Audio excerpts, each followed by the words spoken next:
प्रेक्षक मित्र हो नमस्कार. आज आपण बघणार आहोत कॉन्स्टेबल मंजू या मालिकेच्या आजच्या एपिसोडमध्ये काय घडलं आहे. त्यानंतर मम्मी साहेब ज्या हाकलून देतात सत्याला आणि मंजूला घराबाहेर. त्यानंतर तात्यासाहेब आपल्या घरामध्ये मंजूला आणि सत्याला घेऊन येतात आणि म्हणतात, मंजू तू माझी लेक आहे आणि मला काही जड नाही आहे. तुम्ही दोघंही आजपासून या खोलीमध्ये राहायचं आहे. त्यामुळे अजिबात टेन्शन घेऊ नका, बिंदास्त राहा.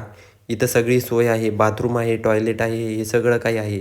त्यानंतर तातेसाहेब पी म्हणतात, पी यांच्या जेवणाचं बघा काहीतरी. त्यानंतर पी बोलतात, हो तातेसाहेब करतो मी अरेंजमेंट, नका टेन्शन घेऊ. तातेसाहेब म्हणतात, ठीक आहे मग आराम करा तुम्ही. आणि हे बघ सत्या, मंजूची व्यवस्थित काळजी घे. हिनं माझ्या जीवाची बाजी लावून मला वाचवलं आहे.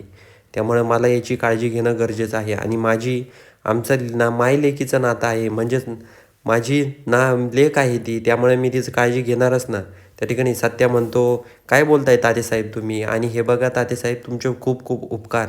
त्या ठिकाणी तातेसाहेब, उपकार कसले? आम्ही आमच्या लेकीला जावायलाच इथं बोलवलं आहे. तर दुसरीकडं जे चित्रकार असतात ते मम्मी साहेबावर खूप रागवतात आणि म्हणतात, माया तू जे केलं आहे चुकीचं केलं आहे. सत्याला आणि मंजूला तू घरातून बाहेर काढायला नव्हतं पाहिजे. तर त्या ठिकाणी जे चित्रकार असतात ते म्हणतात, हे बघ माया, तू वागती ना एकदम चुकीचं वागत आहे. चित्रकारांना माया म्हणते, म्हणजेच मम्मी म्हणते, हे बघा चित्रकार, तुम्ही तुमच्या कामाशी काम ठेवा. माझ्या भानगडीत तुम्ही पडू नका. माझं मी बघून घेईन. आणि तसं पण मी माझ्या पोराला सुनाला बाहेर काढलं आहे. आणि तसं पण मला ती नेबरट नको आहे या घरामध्ये. मी तिला सून मानतच नाही. तर चित्रकार म्हणतात, सून मानत नाही मान्य आहे, पण तुम्ही ज्या व्यक्तीला दैवत मानता त्या व्यक्तीचा तिने जीव वाचवला आहे. म्हणून तरी तू तिला जवळ करशील अशी आम्हाला अपेक्षा होती. पण नाही माया, तुझ्या एवढी कपटीबाई मी आजपर्यंत नाही बघितली. कारण तू तिला आणि सत्याला घराबाहेर काढून खूप मोठी चूक केली आहे.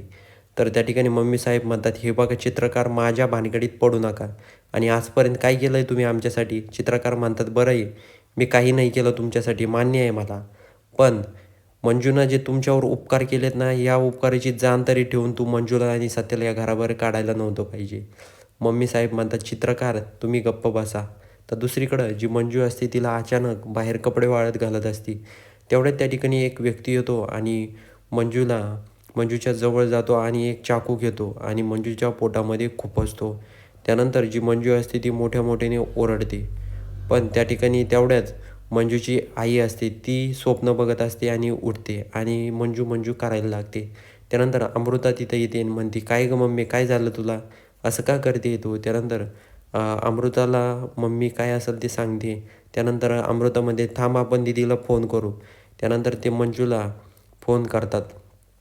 तर इकडं मंजू आधी तर काही फोन उचलत नाही.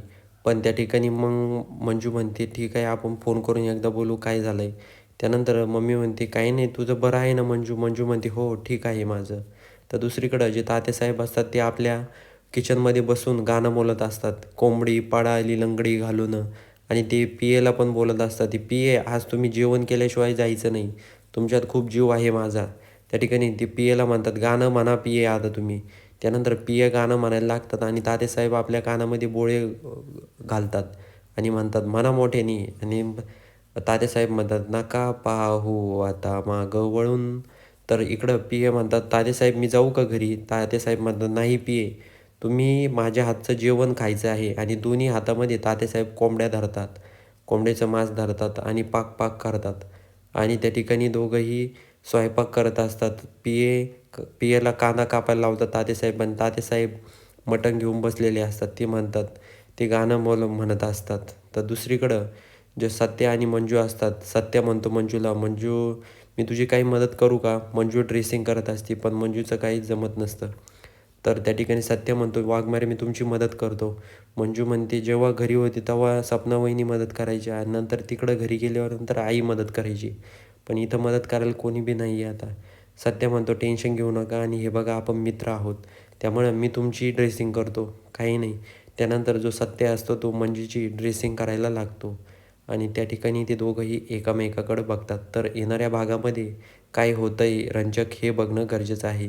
त्याचबरोबर प्रेक्षक मित्र, हो व्हिडिओ आवडला असेल तर चॅनलला लाईक शेअर सबस्क्राईब करायला विसरू नका. भेटूया पुढच्या एपिसोडमध्ये. तोपर्यंत नमस्कार.